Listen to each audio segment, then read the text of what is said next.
Olá, seja muito bem-vindo.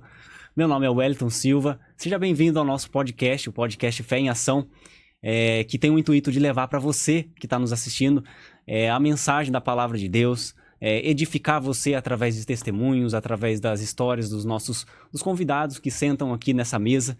E eu fico muito feliz em poder te receber aqui. Eu quero já pedir para você se inscrever no canal, tá?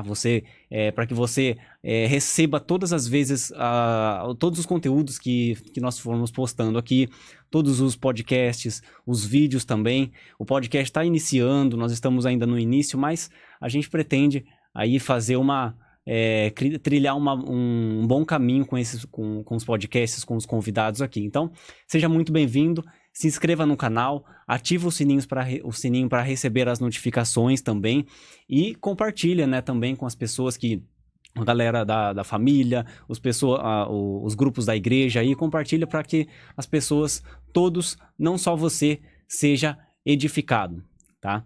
Eu fico muito feliz em poder receber aqui um convidado que vai ser muito legal, vai ser um bate-papo muito bacana, mas antes eu quero falar dos nossos amigos parceiros que nos apoiam nesse projeto.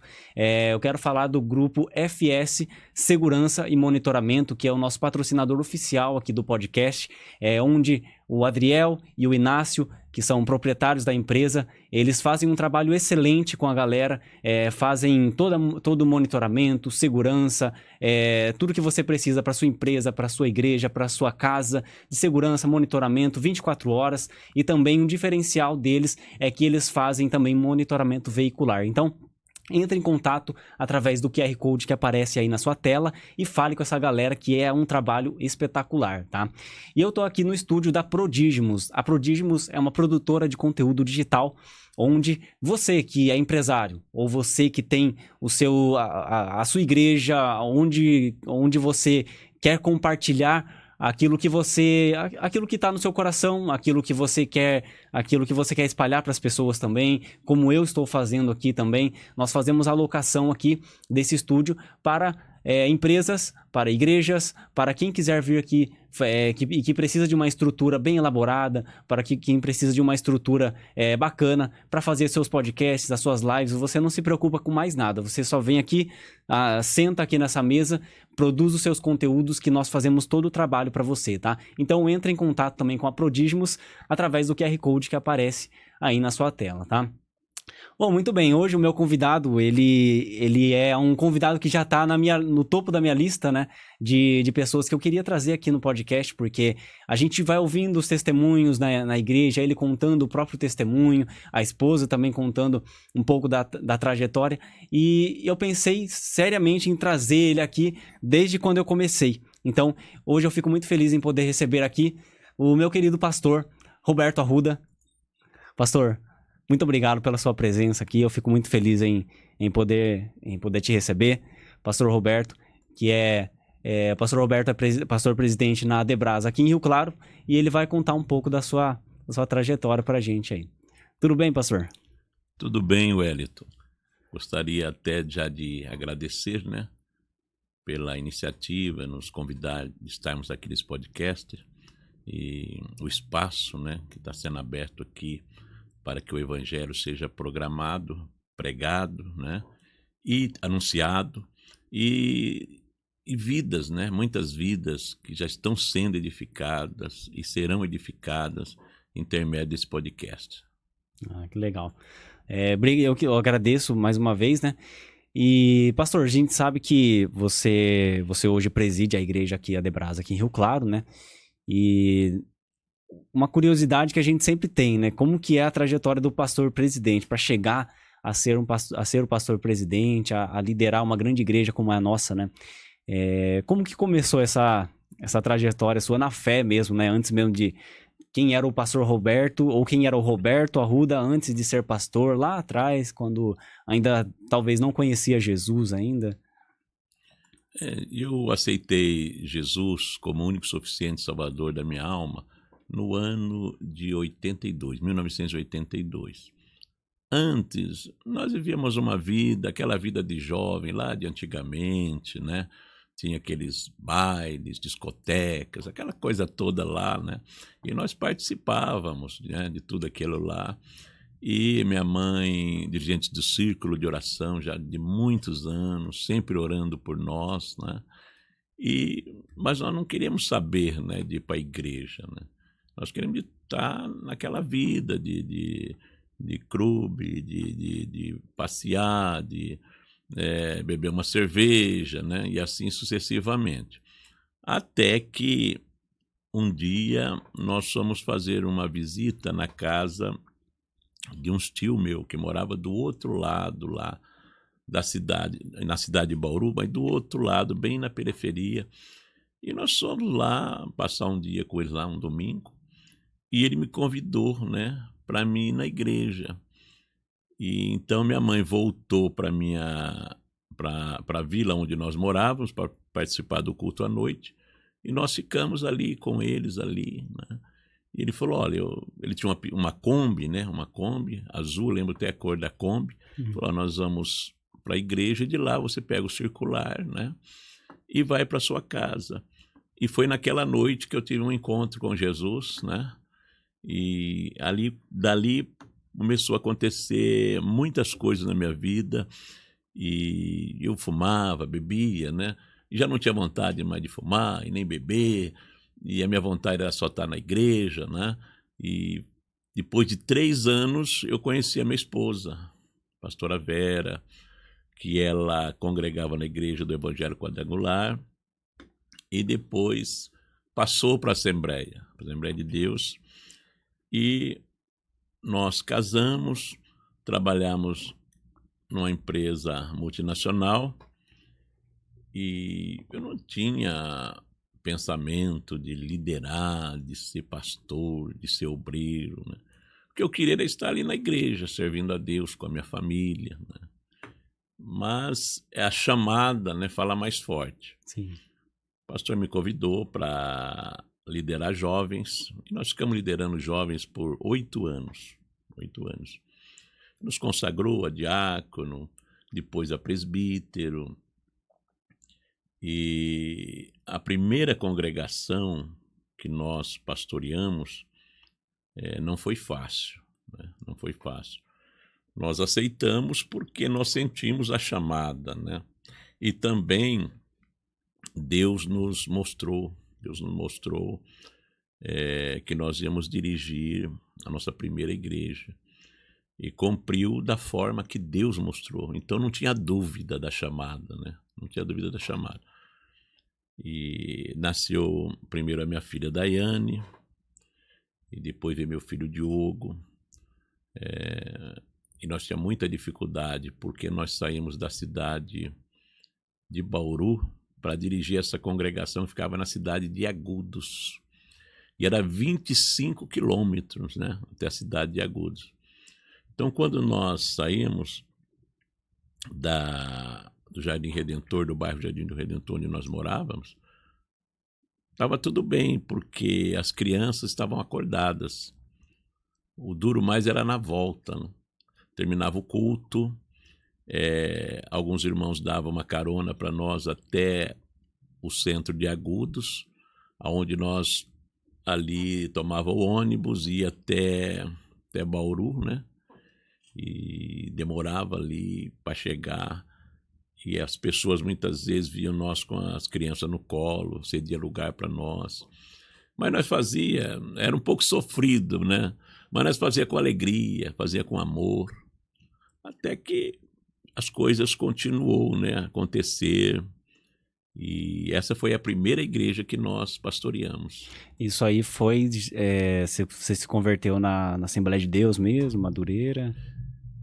Ou foi em outra denominação quadrangular, ou que você conheceu a pastora Vera, né? Ou não, você se converteu Na realidade, eu aceitei Jesus na igreja que o pastor chamava Gorneto, que é Ministério de Ferreira. Ministério de Ferreira. Só aceitei Jesus lá. Como a minha mãe congregava na Assembleia de Deus e a igreja era no bairro que nós morávamos, então eu passei a congregar juntamente com a minha mãe e me batizei, né, na Assembleia de Deus Madureira. Ah, sim, entendi.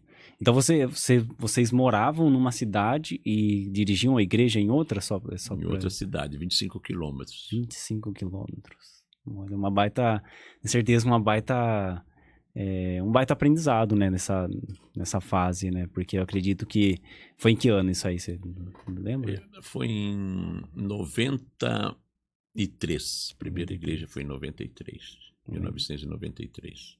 93. Aí essa igreja já era a nossa igreja, a Assembleia. É uma congregação Da Assembleia. da Madureira, né, do campo de Bauru. Ah, que benção, pastor. E aí depois vocês foram, como que foi essa fase de você chegar, de vocês irem crescendo, né, no ministerialmente falando, porque eu acredito que você tinha um trabalho que a gente chama de secular, né, um trabalho que você trabalhava, você tinha uma vida, vamos dizer assim, uma vida comum, né, como todo mundo. E foi crescendo a sua jornada ministerial, né, eu acredito, a partir daí. E como que foi esse despertamento para como que os pastores viam em você, como que era o seu dia a dia na igreja, e que você viu que Deus estava te chamando para isso também. Nós passamos, né, pelo diaconato até chegar ao presbitério, e o pastor via em nós aquela motivação. Estávamos sempre na igreja, o pastor chegava lá, nós já estávamos ali na porta. De vez em quando nós tínhamos oportunidade para dar uma palavra, e Deus nos usava, e o pastor foi vendo em nós que nós tínhamos uma chamada. Uhum. Foi aonde aconteceu, né, de dirigir a primeira congregação na cidade de Agudos. Ah, que benção. Deixa eu só pegar água aqui rapidinho.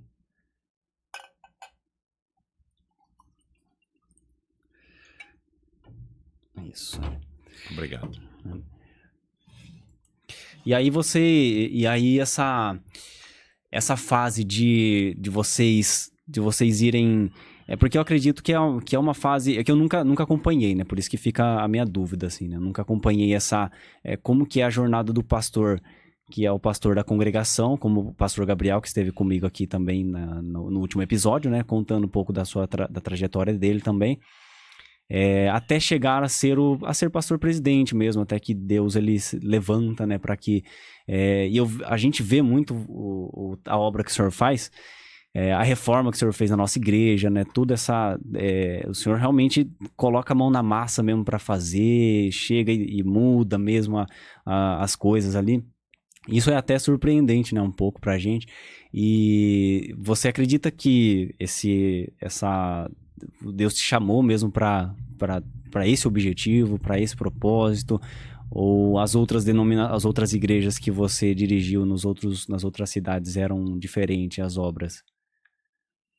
Nós dirigimos só no campo de Bauru 5 congregações. Dirigimos a primeira cidade de Agudos, depois dirigimos congregação na cidade de Bauru, dirigimos congregação na cidade de Lençóis Paulista, depois dirigimos congregação na cidade de Iacanga,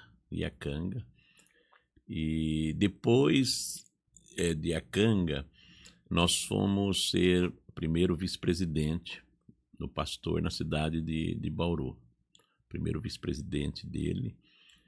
E essa empresa que nós trabalhávamos, eu me lembro muito bem que eu estava trabalhando e Deus falou comigo. Deus falou comigo que seria a última empresa que eu ia trabalhar, que depois eu ia ficar só na obra, vivendo para a obra de Deus, trabalhando na obra de Deus. Mas aquilo ficou comigo e eu não saí comentando. E eu nem buscava isso, né? Queria ficar dirigindo igreja. E eu fiquei até que aconteceu, né? Aconteceu que o pastor me ofereceu a igreja na cidade de Lençóis Paulista. Aí eu teria que viver integral na obra. Foi a primeira igreja que nós trabalhamos, e todas elas nós fizemos alguma coisa, uma reforma, alguma coisa, alguma ampliação. E até que é interessante, né? Quando Deus chama a pessoa, é, é ele que direciona tudo, né? Nós dirigimos uma congregação com quase 500 membros. E depois nós fomos dirigir uma congregação com 6 crentes, 6 membros. Olha. E por quê? O pastor falou para mim assim, meu pastor presidente falou para mim, olha, seu nome foi ventilado, né, para o pastor presidente da convenção. Então, a qualquer momento você vão chamar você. Então você vai ficar comigo aqui, né, aguardando esse tempo chegar. Você não vai dirigir nenhuma igreja, vai ficar esperando o tempo. Quando chegar o tempo, você vai. Só que esse tempo demorou 3 anos. 3 anos, né? Só que antes, né, quando fazia mais ou menos 2 anos já que eu estava aguardando, ele me chamou na sala dele e disse para mim assim, para mim e para minha esposa, se nós aceitávamos dirigir uma congregação no Bauru, que era um bairro, né? E essa é um bairro bem distante da cidade, e ali era uma casa de Coab que a igreja tinha comprado, e era a última da vila, a última rua da vila, de frente de um matagal, com 6 pessoas. Olha que experiência. Olha só. Ele tinha falado para mim que não ia dar mais, né, uma congregação para me dirigir, porque eu ia sair para o campo, para ser pastor presidente. Só que na necessidade da obra, ele pegou e me ofereceu, né? Interessante que ele até provou, né? Provou eu e minha esposa. Porque os pastores, principalmente os pastores mais antigos, né, que vêm lá de trás, eles tinham a forma deles de provar as pessoas, para ver se tem chamada, assim, né? E ele pegou e falou para minha esposa primeiro, falou assim, irmã Vera, tem uma igreja para vocês dirigir, e essa igreja, ela é pequena. Só que ele, toda hora ele repetia, olha, irmã, e a igreja é pequena, né? E ela ouvindo, né? Aí perguntou para ela, a senhora aceita? E eu do lado. Aí eu peguei, tô ali, aí ele olha para mim e fala assim, e o senhor, pastor Roberto, o senhor aceita? Falei, aceito. Ela aceitou e eu aceitei. E nós fomos lá. E chegando lá, tinha 6 crentes, uma casa de Coab, onde era 2 quartos, retiraram a parede que dividia os 2 quartos, e ali era a nave da igreja, né? Aquele banheiro da casa de Coab já saía na sala, ali naquele corredor. E nós, confesso para você, né? Nós aceitamos, e o pastor vice-presidente, né? Que na época, um dos vice-presidentes foi dar posse em nós lá, e eles sabiam da igreja que nós pastoreávamos, eles acompanhavam, que tinha 500 membros, nós fazíamos eventos todo ano, nós fazíamos eventos só em ginásio de esporte, porque não cabia na igreja. Nós fazíamos 4 dias de evento. No ano de 2000, nós fizemos um evento que iniciou na quinta até domingo. Naquela época, no ano de 2000, louvor Cassiane, cantor Paulo André, pastor Gilmar Santos pregou, pastor Marcos Feliciano. Então, ele sabia do potencial, né, que Deus tinha nos dado para trabalhar. E ele ficava falando para aquelas 6 pessoas, né, olha, vocês estão recebendo aqui pastor Roberto, pastora Vera, que dirigia a igreja em Lençóis Paulista, que fazia aqueles grandes eventos. Então, quer dizer, em vez de agradar, ficava mais, né, porque você refletia ali, e parecia que o chão saiu debaixo de você, entendeu? Olha. Mas eu fui para casa, eu e minha esposa, e nós à noite vou ser sincero com você, eu nem consegui dormir direito, virava de um lado, virava do outro, pensando, porque você dirige uma igreja com 500 membros, depois você vai dirigir uma igreja com 6 membros, né, mas tudo isso daí é experiência, era experiência. E você acredita que o pastor ele fez isso realmente por necessidade ou por realmente para ver como é que o pastor tava, como é que o pastor ia conduzir a obra mesmo, com que nem se falou da aprovação, né? Às vezes os pastores provavam de alguma forma ou não, foi realmente a necessidade da obra. Eu acho que nem necessidade não era não, assim, tudo bem, havia uma necessidade, né, mas o campo de Bauru ele é muito grande, né, ali tem muita gente, Bauru tem, eu acho que hoje deve ter, não sei se tem umas 400.000 pessoas, não pesquisei hoje, né, quantas Uhum. pessoas tem, mas ali deve ter uns 400.000 pessoas, mais ou menos. E ali é muito grande a Assembleia de Deus Madureira, né. Eu acredito que havia uma necessidade, mas também uma ele provou eu acredito, né. Como se diz, né, vamos ver se, né, a pessoa, o Pastor Roberto mesmo, ele tá com o coração na obra, no coração em pessoas, né, e foi o que aconteceu, porque eu e minha esposa, o que que nós pensamos? Ali tem almas, não importa se tem 100, se tem 1.000, se tem 2.000, entendeu? Jesus veio morrer para todos. Então, se tivesse uma pessoa no mundo, um ser humano só, Jesus viria e morreria por ela. E agora eu vou deixar, né? Porque tem 6 pessoas ali, né? E eu dirigia 500, e eu falei, não, nós vamos levar o coração para lá e vamos fazer a obra, né? E interessante que a minha filha era nova, meu filho também, eles são novos ainda, né? São jovens ainda, casados, né? Mas isso era bem novo naquela época, né. E a Daiane começou, né, tinha 6 pessoas, mas nós começamos a fazer umas campanhas lá, e as pessoas começou a participar, então vinha crianças, a minha filha começou a trabalhar com as crianças, o meu filho não sabia tocar, começou a aprender a tocar só para me ajudar. Então eles vieram junto Você comigo, pensa. você entendeu? Junto comigo, e aquela alegria, né. E eu olhava naquela casinha, né, de Coabe, e tinha um ventilador, quando chovia, caía água pelo ventilador e caía no meio da nave, né, da igreja ali. E eu falava aos irmãos, falei: "Irmãos, nós vamos trabalhar, vamos, construir a igreja aqui, vamos ampliar para o fundo, vamos fazer como a formiguinha, né, aos poucos nós vamos conseguir. E Deus vai nos abençoar". E eu pregava lá a palavra de Deus, ensinava como se eu estivesse ensinando para uma multidão. Eu não perdi a motivação, sabe. Não fiquei triste coisa nenhuma. Na hora sim, foi um impacto, né, mas não. E minha esposa também começou a trabalhar com as irmãs.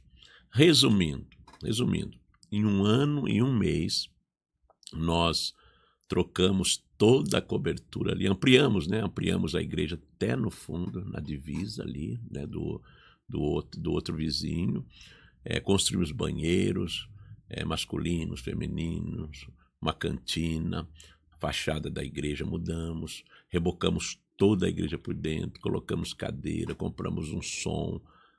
Só não deu tempo de rebocar a igreja por fora. Nós colocamos vitrôs novos, tudo. E deixamos a igreja com mais ou menos umas 90 pessoas em 1 ano e 1 mês, entendeu.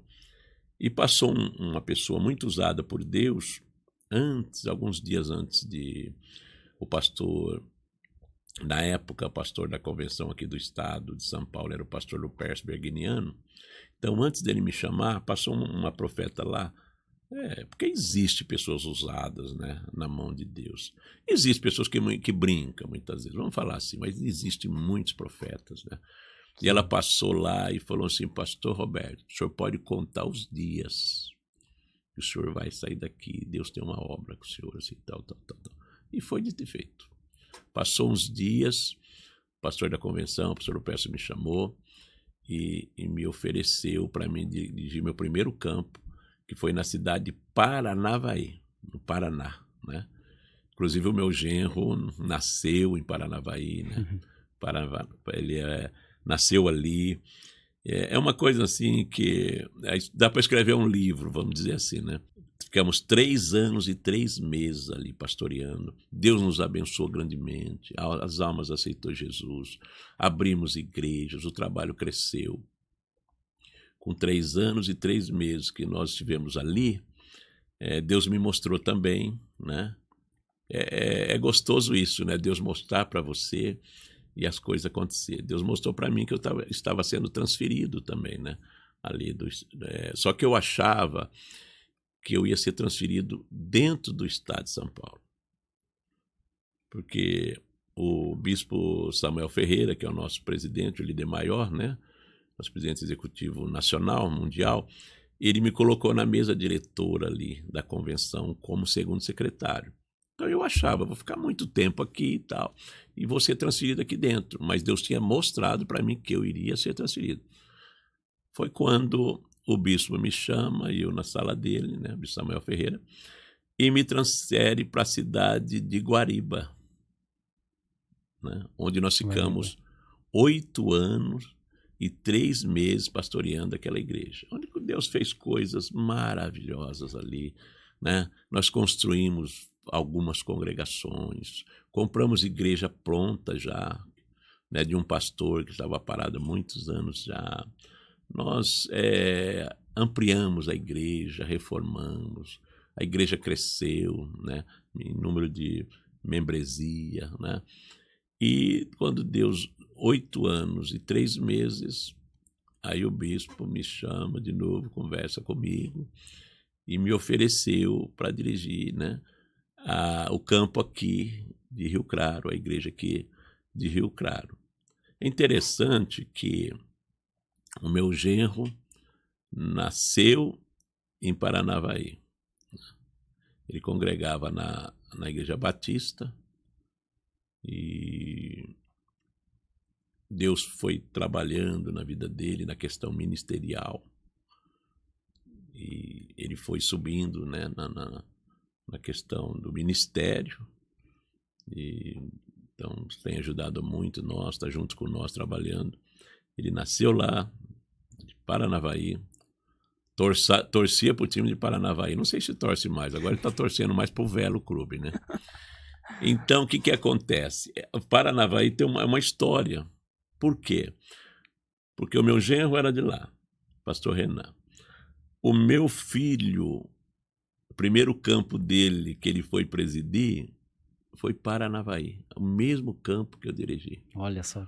O filho dele, o Diogo, né, o Dioguinho, meu neto, nasceu em Paranavaí, no mesmo hospital que nasceu o meu genro. Então dá para você entender, Paranavaí, Tem a mistério gente não ali. esquece, foi meu primeiro campo, né, e foi ali na questão, né, de presidir campo, né, foi o primeiro campo. E hoje, Wellington, nós estamos aqui juntos com vocês, né, aqui, estamos felizes, alegres, cidade de Rio Claro, cidade azul, cidade boa, né, para morar. O povo aqui é uma benção, né, os irmãos aqui são bênção. Tivemos uma recepção aqui muito boa. Estamos aqui trabalhando, né, um pouquinho para Jesus. Sim. Que benção, pastor. Agora, é muito bom ouvir essas histórias, assim, porque inspira a gente, edifica mesmo, né? Porque a perseverança, né? As experiências com Deus, as experiências ministeriais também, né? Porque eu vejo essa necessidade, hoje vejo em você, né? No trabalho que você faz e contando também tudo o que você fez, principalmente lá atrás, né? Começando da igreja que você começou lá, uma igrejinha pequena, com seis membros, né? E foi reformando, foi construindo, a igreja foi crescendo, né? E isso você replica muito para os pastores, né? Eu vejo assim, os pastores, e dá liberdade mesmo para os pastores fazerem a obra mesmo, fazer com que a obra cresça, né? Porque esse é o objetivo, né? Quando nós assumimos um departamento na igreja, seja para pastorear ou seja para qualquer outro departamento, é para o ministério crescer, é para a igreja crescer, né? Para que a igreja seja edificada, né? E as mudanças, até um assunto importante que eu queria até trazer, né? Que é as mudanças de pastores, né? Nas nossas igrejas, que a gente sabe que causa aquele incômodo, ou às vezes nem tanto incômodo, mas é diferente, né? A forma como cada pastor trabalha, né? Você sentiu muito isso, assim, nas mudanças de igrejas, assim? Nessas mudanças, os desafios, né? Os principais desafios que você teve, assim, quanto pastor presidente.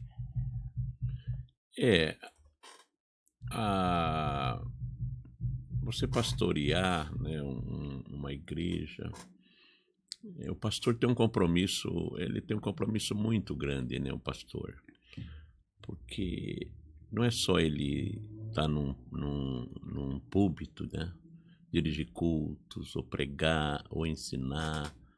Ele tem também outros deveres.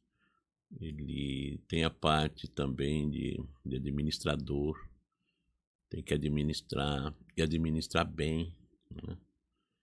Em tudo, né? Porque o que Deus coloca, nós somos o mordomo, né? Mordomos. E tudo que Deus coloca para nós temos que procurar fazer com excelência, né? Tanto na questão do povo, dos irmãos, existem os problemas, né? Muitas vezes pessoas com problemas conjugal, você tem que conversar, você, a esposa, a pastora, e deixar que Deus te direcione de uma certa forma, para você mudar, né, quadros, como já aconteceu muitas vezes. Casais chegam para separar mesmo, vai separar. E aí eu e a pastora daquela palavra para eles, tal. Depois nós vemos eles felizes, juntos, né? Isso daí é gratificante, né? Então não é só o púlpito, né? Sim. O pastor, ele não é psicólogo. Seria bom que todos os pastores fossem psicólogos, sabia? Seria ótimo, ajudaria muito. Mas o pastor, ele já tem um pouco de psicologia, de tanto lidar com as pessoas, né? De conversar com as pessoas. Então, quando as pessoas chegam, nós já sabemos mais ou menos como conversar com aquela pessoa, o que falar para aquela pessoa, né?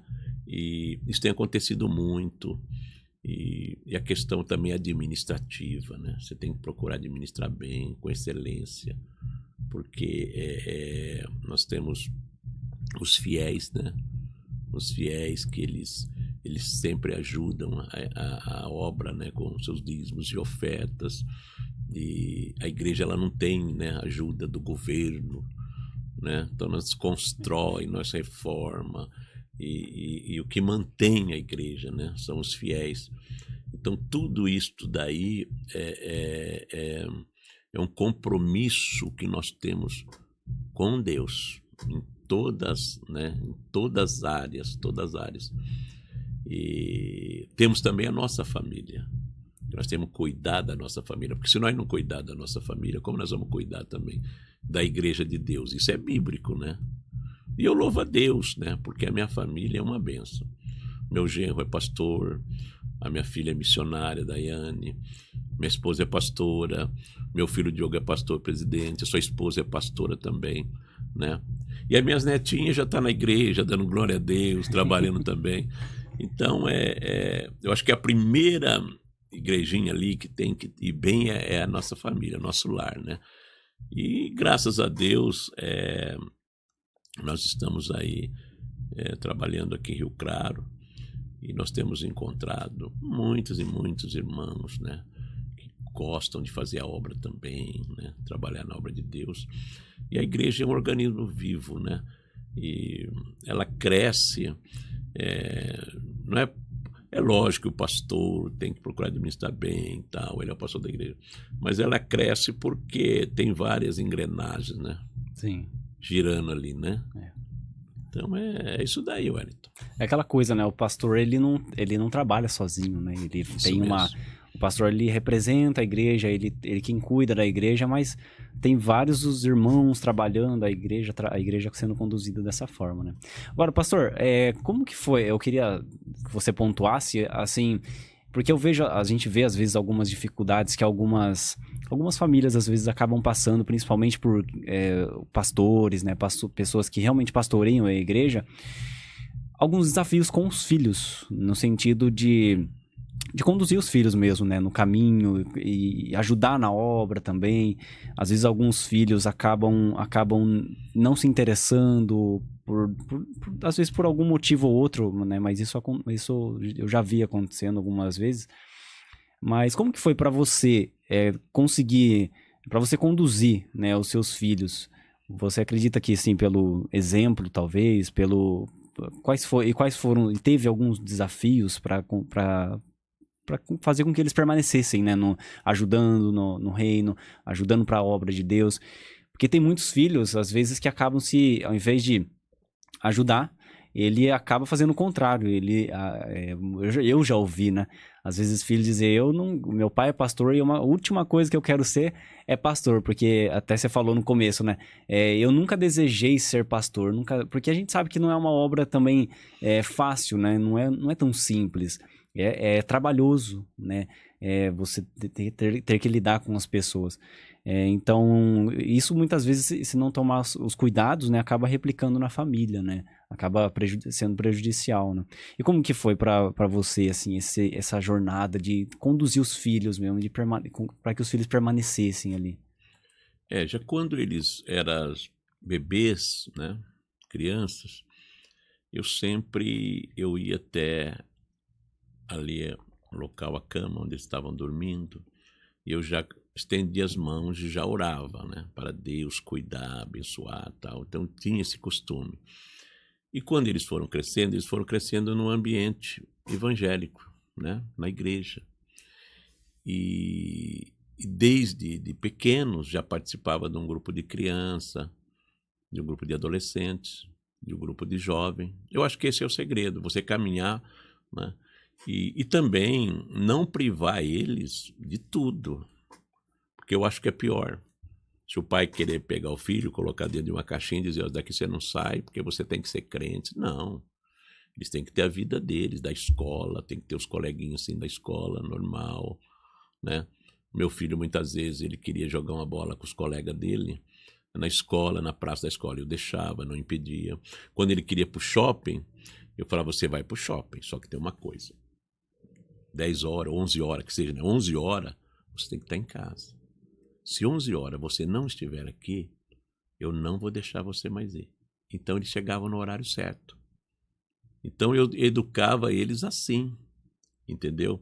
Porque não adianta você privar de tudo, que você só vai perder, né?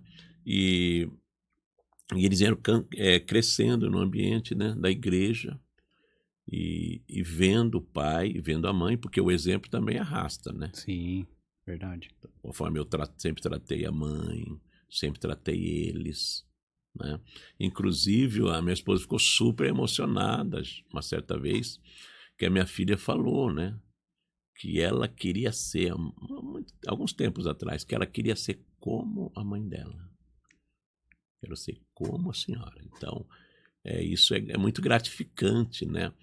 E o meu filho seguir também né, na chamada como pastor, né? Então, para mim é um privilégio eu fazer sucessor, porque o líder, ele precisa fazer sucessor, né? Eu acho que se o líder não faz sucessor, é difícil, né, para o líder não fazer sucessor. Sim. Que benção, pastor. Isso aí, e é importante, né? É necessário que a igreja tenha sucessores, né? Acho que a igreja, ela, principalmente porque a gente sabe que as trocas, o pastor, às vezes, ele pode precisar sair, ele pode precisar se ausentar, e os filhos trazendo, né, o legado, né? O legado do pastor, o legado do pai, né? É importante, é necessário. Na questão do sucessor, não somente o filho, né? O líder, ele precisa fazer sucessor, seja filho, as pessoas que assessoria ele, trabalha com ele. Ele tem que trabalhar de uma forma para fazer sucessor. Sim. Né? E quando é o filho, né? Amém. Agora, o filho também, ele precisa ter a chamada. Sim. O exemplo arrasta, né? e o ambiente. Agora, tem que ter chamada. Não é porque é filho de pastor que tem que ser pastor. Tem muitos filhos de pastor que são um membro normal, um presbítero, um diácono, mas não é pastor, porque não tem a chamada, né, de pastor também. Sim. Que benção, pastor. Inclusive, assim, a gente olha para a história de Jesus, a gente vê Jesus fazendo, né, os discípulos, né? Jesus, ele pega os discípulos, ele ainda fala, né, ele fala, as coisas que eu faço, vocês farão ainda maiores, porque eu vou para o Pai, né? Então, acredito que essa é uma visão até que um líder precisa ter, né? As coisas que eu estou fazendo, os meus liderados, eles podem fazer até mais do que eu, porque uma hora eu vou sair daqui, uma hora eu vou me ausentar, né? Então, É interessante, né? Que o discípulo, ele pode também acontecer de superar o mestre, né? sim, Então, isso daí é até bacana quando alguém tem um aprendizado, né? Com uma pessoa, depois de muito tempo, o discípulo passou o mestre, mas é uma alegria para o mestre, né? Do discípulo ter passado ele. E é interessante, né? E assim na questão que Jesus falou no sentido, né? Que se nós cremos, olha, é interessante isso que você falou, né? Porque nós podemos fazer obras maiores do que ele fez. Sabe o que é isso? Né? Então você vê o que é a fé, né? Olha que Jesus deixou. Se vocês crerem, vocês podem fazer mais do que eu fiz ainda, né? benção.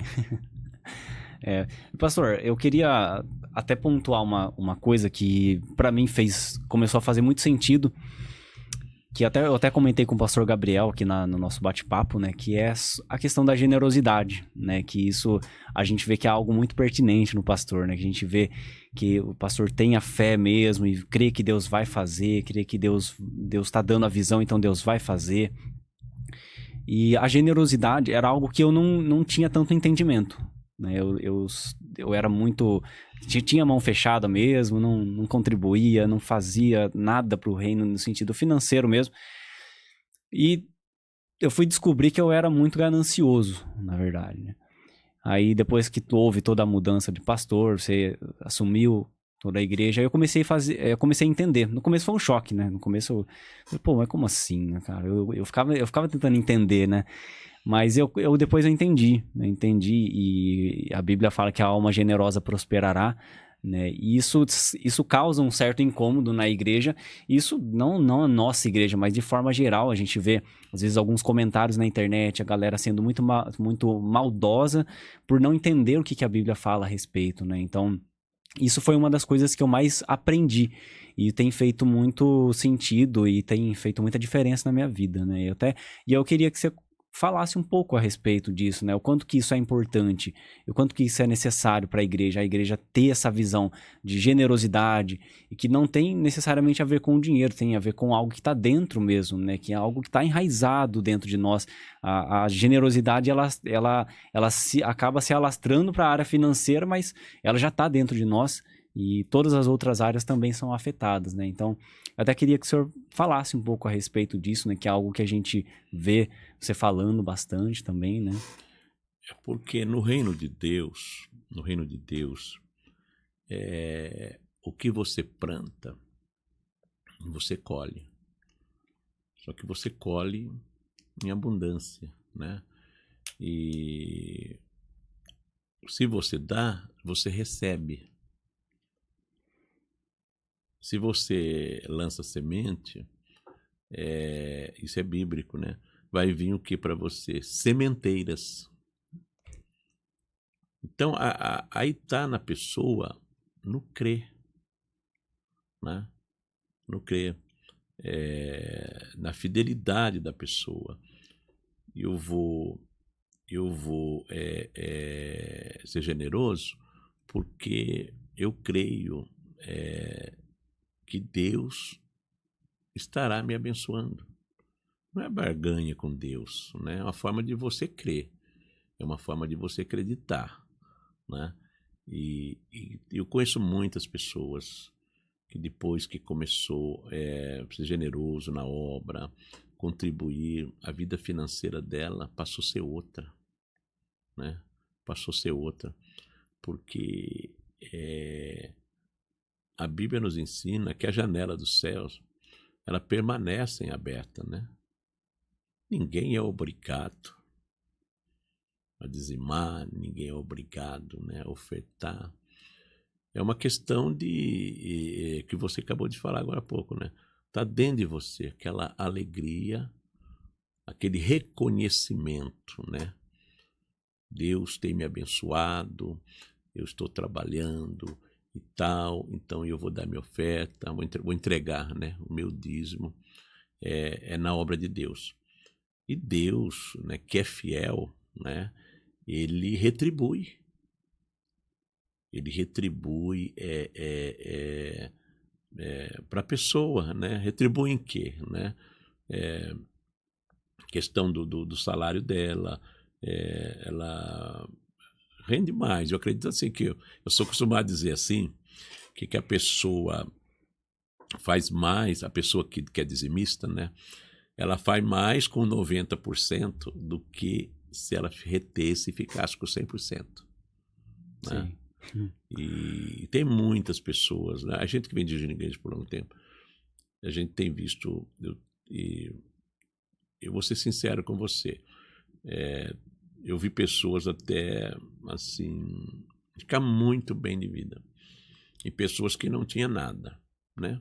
Por causa da fidelidade dela. Acontece com todo mundo? Não acontece com todo mundo, né? Tem pessoas que ficam até ricas, é verdade. Agora tem pessoas que têm uma vida financeira controlada, abençoada.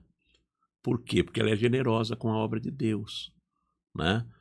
E quando nós chegamos em Rio Claro, depois que eu tomei posse, ou melhor dizendo, no dia que eu estava tomando posse, eu olhei para a igreja e já comecei a pensar, já comecei a sonhar, né? Nossa, essa igreja aqui dá para mexer, essa igreja dá para, né? E foi o que aconteceu. Nós falamos aos irmãos que precisava, necessidade, né? E de nós estarmos ali num ponto que é entrada, né, e saída da cidade, a nossa igreja fica, né? Sim. A Debras, né? Debras Madureira. E tudo ali em volta, né? Ali tem McDonald's, antigamente era o Banco Itaú ali, é uma avenida, né? Ali praticamente é um dos cartões postal, né? Da cidade, aquela avenida ali, né? Que é a Visconde, né?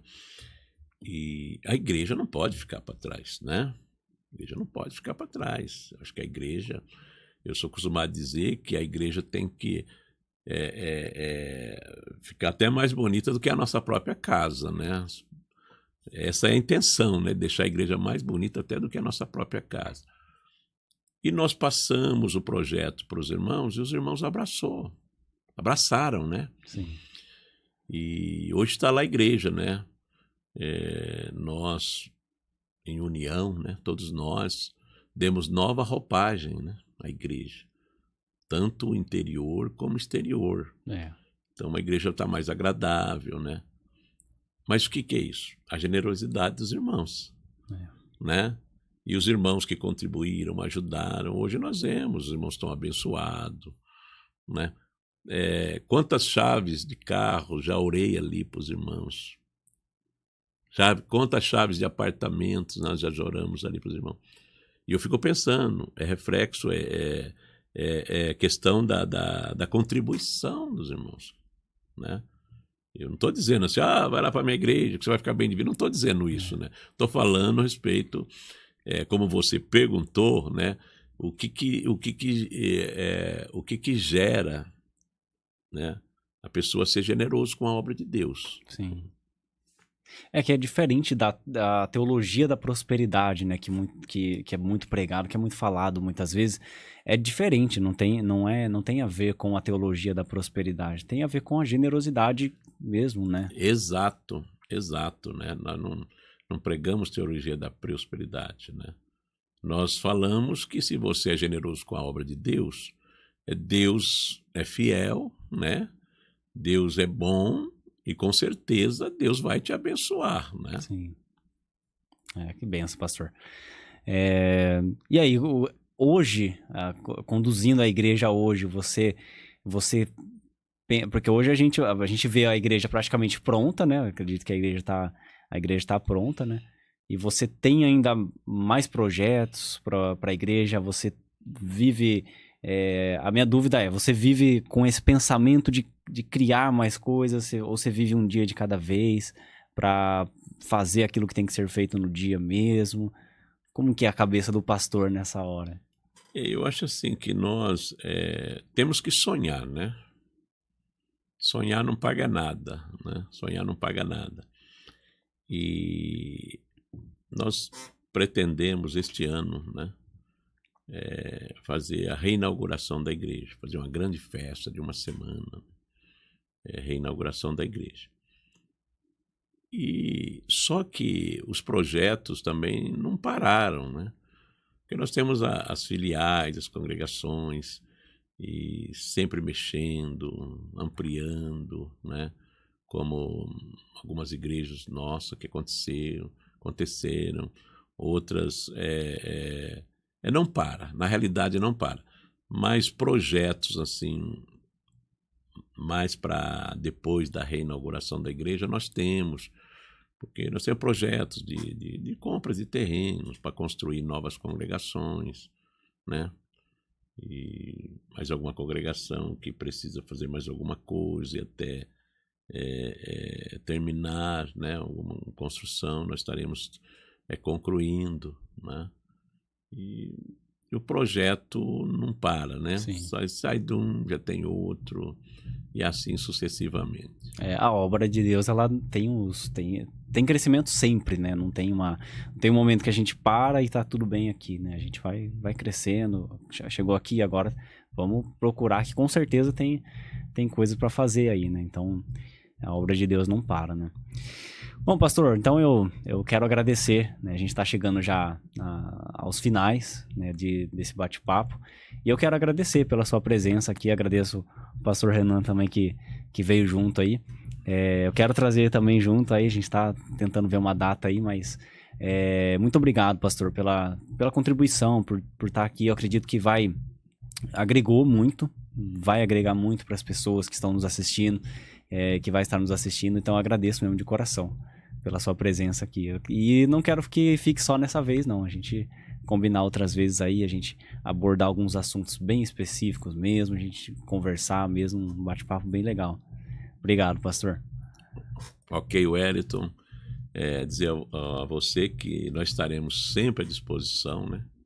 E mais uma vez, né, parabenizar você, né, por esse interesse seu, né, em trazer aqui para o povo, né, não só aqui de Rio Claro, mas que vai longe, né? A internet joga para muito longe, né? Sim. E esses momentos, né, tão edificantes aqui, falando sobre a obra de Deus, sobre as experiências, né? E ajuda muito a pessoa, né?